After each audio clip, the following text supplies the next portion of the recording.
Siflil jannah.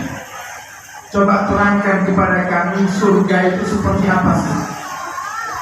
Sebutkan kepada kami kenikmatan-kenikmatan surga yang Allah akan berikan kepada hamba-hambanya yang akan menghuni surga.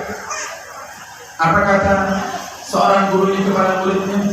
Fiha Rasulullah SAW. Di dalamnya ada Rasulullah. Si Ustadz hanya membatasi bahwasannya di dalam surga itu ada Rasulullah.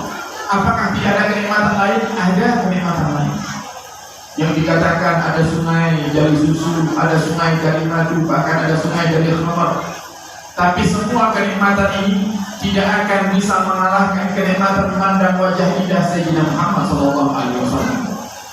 Jika ada seorang sahabat yang dia berkata kepada Rasulullah, ya Rasulullah, sungguh aku bersyukur kepada Allah yang Allah ciptakan aku dan Allah izinkan aku hidup semasa denganmu ya Rasulullah, sehingga aku pun bisa melihatmu, aku pun bisa berkumpul denganmu.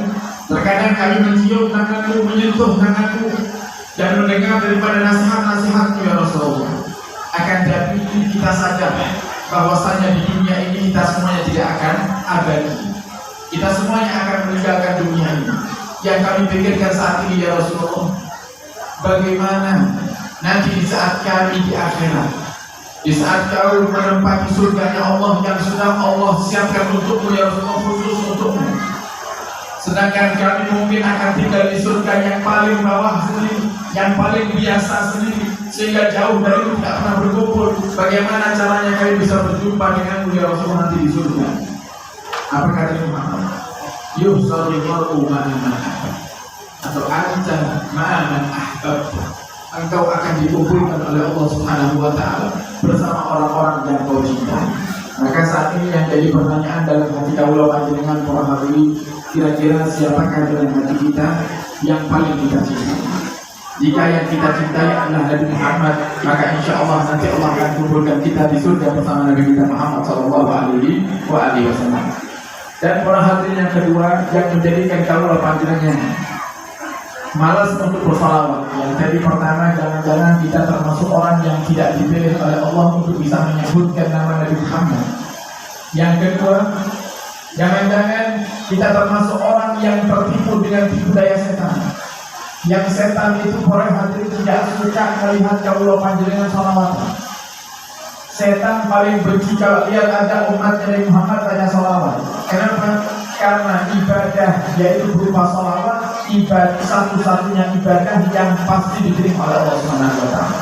Setiap tontonan dari majlis salawat ini adalah mengajak kaulah panjenengan semuanya untuk bersama-sama membaca salawat kepada Nabi kita Muhammad SAW.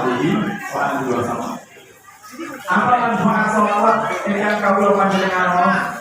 Manfaat salawat itu para hadirin sebagaimana dikatakan oleh Nabi kita Muhammad SAW ketika Sayyidina Ubay bin Ka'ab beliau bertanya kepada Nabi, ya Rasulullah, berapa banyak aku harus bersalawat kepadamu? Kemudian Rasulullah mengatakan, terserah engkau wahai Ubay. Bagaimana kalau seperempat waktuku ya Rasulullah? Seperempat waktuku dalam sehari aku gunakan bersalawat, bagaimana ya Rasulullah? Kata Nabi Muhammad, boleh wahai Ubay, fa'in sitta fawwa khairun. Kalau kau tambah maka itu lebih baik lagi. Kalau begitu ya Rasulullah, setengah waktuku dalam sehari akan aku gunakan bersalawat kepadamu. Kemudian Nabi Muhammad mengatakan, wa'in sitta fawwa khairun.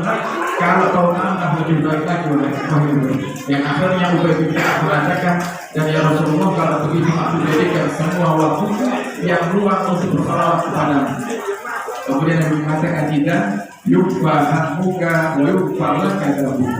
Kalau begitu wahai Ubay, Allah Subhanahu wa ta'ala akan menuntaskan segala hal yang menjadikan kamu suka, dan Allah akan mengampuni segala dosa.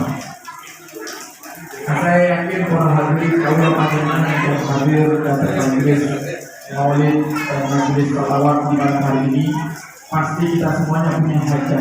Berasa mau dan ada hajat yang saya minimal dari hajat kebutuhan sehari-hari. Dan paling tidak seandainya kebutuhan sehari-hari kita sudah cukup bersama Allah, kita punya hajat yang terpenting, yaitu hajat bisa masuk surganya Allah Subhanahu wa Ta'ala. Nah, saat ini hajat kita ini yang mungkin saat ini kita belum mengetahui hajat ini sudah diberikan oleh Allah atau belum, hajat ini akan dimudahkan oleh Allah atau belum, maka kuncinya baca salawat kepada Nabi Muhammad SAW. Ini amalan Nabi yang berkata.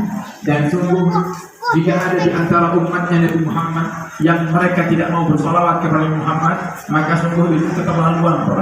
Kenapa? Allah yang menciptakan kaulah panjenengan, Allah yang memberikan kita setiap harinya makan, Allah yang memberikan kesehatan kepada kaulah panjenengan, yang memperhatikan kita di saat kita sakit, Allah yang ngasih kita sehat.